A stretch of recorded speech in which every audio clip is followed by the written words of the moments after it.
અમદાવાદમાં વીએસ હોસ્પિટલમાં ચાલતા સૌથી મોટા કૌભાંડનો ખુલાસો થઈ રહ્યો છે। દર્દીઓ પર ક્લિનિકલ રિસર્ચ કૌભાંડનો આ પર્દાફાશ છે। ફાર્મા કંપનીઓના રિસર્ચના નામે વર્ષોથી લાખો રૂપિયાની લેતી દેતી ચાલી રહી હતી।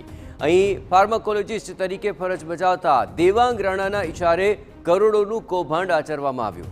દર્દીઓ પર દવાના રિસર્ચના નામે આ કરોડોનું આર્થિક કૌભાંડ છે। માત્ર કોન્ટ્રાક્ટ પર કામ કરતા 8 ડોક્ટરને સસ્પેન્ડ કરી દેવાયા। વીએસમાં રિસર્ચની મંજૂરી માટે એથિકલ કમિટીની પણ રચના કરાઈ હતી। મહાનગરપાલિકા સંચાલિત હોસ્પિટલોની તપાસ કરાય તો તબીબોની મિલીભગતનો મોટો પર્દાફાશ થઈ શકે છે। સુપ્રિન્ટેન્ડન્ટ અને ડીનની મિલીભગત વિના કૌભાંડ શક્ય ન હોવાની પણ ચર્ચા ચાલી રહી છે। વધુ વિગતે વાત કરવા જોડાઈ રહ્યા છે ટીવી 9 સંવાદદાતા જિગ્નેશ પટેલ। જિગ્નેશ, હાલ આ સમગ્ર કૌભાંડનો પર્દાફાશ કેવી રીતે થયો અને શું યોગ્ય તપાસ થઈ રહી છે ખરી? જે પ્રકારે સમગ્ર ઘટના જોઈએ તો એથિકલ કમિટી કોઈ પણ દવાની કંપની જ્યારે પોતાના પરીક્ષણ માટેની વાત કરે, દર્દી પર પરીક્ષણ કરવામાં આવતું હોય છે અને આ જ પરીક્ષણ માટે કરોડો રૂપિયા આપવામાં આવતા હોય છે। અલગ અલગ ડોક્ટરને લાખો રૂપિયાની ઓફર કરવામાં આવતી હોય છે। એથિકલ કમિટીની આ જ કામગીરી રહેતી હોય છે કે કોઈ પણ પ્રકારે નાણાકીય લેતી દેતી ન થાય, પરંતુ જ્યારે એથિકલ કમિટીના જ વ્યક્તિઓ દ્વારા સમગ્ર કૌભાંડ આચરવામાં આવતું હોય તે વાતથી અજાણ સુપ્રિન્ટેન્ડન્ટ અને ડીન કઈ રીતે હોઈ શકે તે વાત ગળે ઉતરે તેમ જણાતી નથી। સમગ્ર કૌભાંડની વાત કરવામાં આવે તો હાલના તબક્કે 8 વ્યક્તિઓને સસ્પેન્ડ કરવામાં આવ્યા છે, 8 ડોક્ટરોને સસ્પેન્ડ કરવામાં આવે છે।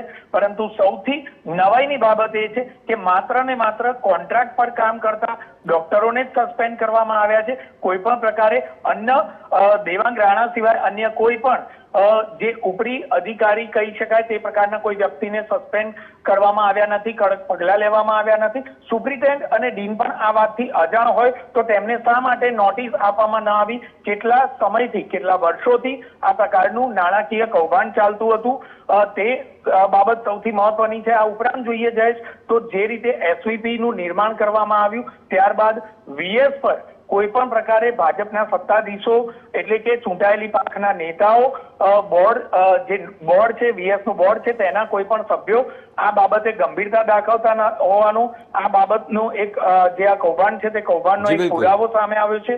મહત્વની બાબત છે કે જો આ જ પ્રકારના કૌભાંડ અન્ય પણ કોર્પોરેશનની હોસ્પિટલોમાં તપાસ કરવામાં આવે તો અન્ય કૌભાંડના પણ ખુલાસા થાય તેવું હાલના તબક્કે સ્પષ્ટપણે લાગી રહ્યું છે। જય આભાર જિગ્નેશ, તમામ ગતિવિધિઓ પર આપ નજર રાખતા રહેજો। હવે જોવાનું રહેશે કે તપાસના આ ધમધમાટ વચ્ચે સત્ય શું ઉભરીને બહાર આવે છે।